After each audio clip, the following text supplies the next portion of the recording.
Guys விடிய காலையில் 5:30 வீட்டை விட்டு கிளம்பிட்டோம். நாங்கள் வந்து வீட்டிலேருந்து கிளம்பி டேரெக்டாக போகிற லொக்கேஷன் பார்த்திங்கன்னா குன்னத்தூர் சந்தை தான். வீட்டில் 5:30 பக்கம் கிளம்பி நம்ம பல்லடம் ரீச் ஆகிறதுக்கு வந்து 6 மணி ஆயிடுச்சு. ஏன்னா ஏர்லி மார்னிங்னால க்ரௌட் ரொம்பவே கம்மியாக இருக்கும், டிராஃபிக் இருக்காது. நிறைய ஸ்வீட்ஸில் போய் ஒரு உளுந்து வர ஒரு டீ குடித்தோம். எப்போ நான் சாப்பிட்டாலும் உப்பாகவே இருக்கிறதுனால வெறுத்துருவோம் போல் அந்த மாதிரி ஆயிடுச்சு. அண்ட் தென் வந்து பார்த்திங்கன்னா நெக்ஸ்ட்டு வந்து குன்னத்தூர் சந்தைக்கு போகிறதுக்கு வந்து 7 o'clock ரீச் ஆகிட்டோம். ஆல்மோஸ்ட் 5:30 அந்த 7 போது ஒரு 1.5 மணி நேரம். ஏன்னா ஏர்லி மார்னிங் க்ரௌட் இல்லாதனால நமக்கு சீக்கிரம் வண்டியிலே போகிறனால 1.5 மணி நேரத்தில் நம்ம வந்து ட்ராவல் பண்ணி ரீச் ஆகிட்டோம். போகும்போதே அவ்வளோ நாங்கள் போனதே 7:10 ஆயிடுச்சு. ஆனாலும் கூட்டம் வண்டிகளை நாங்கள் வந்து இந்த மாதிரி பார்த்தது இல்லைல்ல, அவ்வளோ தூரம் கூட்டமாக இருந்தது. மக்கள் க்ரௌடு அவ்வளோ இருந்தது. இன்னும் இதுக்கு முன்னாடி எவ்வளோ க்ரௌடு இருந்திருக்கும். 7:30க்கே வந்து பார்த்திங்கன்னா இவ்வளோ க்ரௌடு.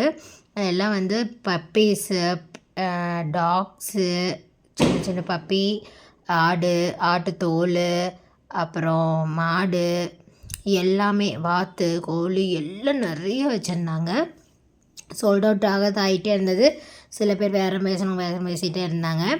நாங்கள் ஃபஸ்ட்டு ஒரு வண்டி ஒரு இடத்த போட்டு நாங்கள் கூட கொண்டு போயிருந்தோம். நாங்கள் வந்து பார்த்து வாங்கலான்னு தான் வந்தோம். சரி ஃபஸ்ட்டு எல்லாம் பார்க்கலான்னா இந்த பாருங்கள் இந்த க்ரௌடில் இப்படி வந்து க்ரௌடு இருக்குன்னு.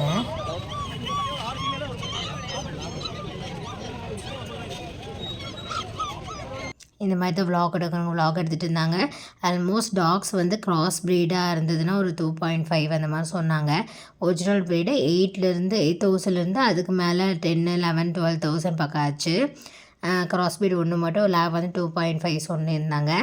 அண்ட் தென் கோழி, வெடை கோழி, அப்புறம் சேவல் எல்லாமே வந்து அதுக்கான ரேட்டு சிலதுன்னா 5,000, 8,000. அப்புறம் ஆடு எல்லாமே வந்து அந்த சந்தைக்கு ஏற்ற மாதிரி ரேட் இருந்தது. நாங்கள் போன இடத்துல வந்து பார்த்திங்கன்னா இந்த மாதிரி ஒயிட் பெக்கிங் எங்கள் வீட்டில் இருக்கிற மாதிரியே இருந்தது. சரி இவர்கிட்ட தான் வந்து நாங்கள் வாத்து வந்து கேட்டிருந்தோம்.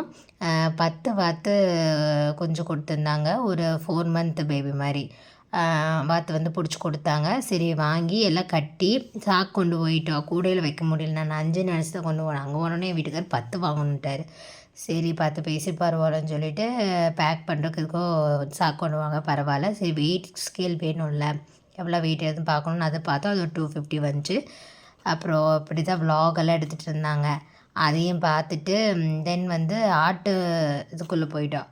ஆடு இந்த பெரிய ஆடு எவ்வளோங்க, நமக்கு இது தெரியாதல்ல. ஸோ புதுசாக எவ்வளோன்னு கேட்டால் 1.5 லட்சம் சொன்னாங்க. ஆட்டு சந்தைக்குள்ளேயே வந்து பார்த்திங்கன்னா கறி விருந்து கடை அதில் தான் இருந்தது. அதை சும்மா எட்டி பார்த்தோம். இன்னும் சாப்பிடல, பெருசாக பசிக்கலை.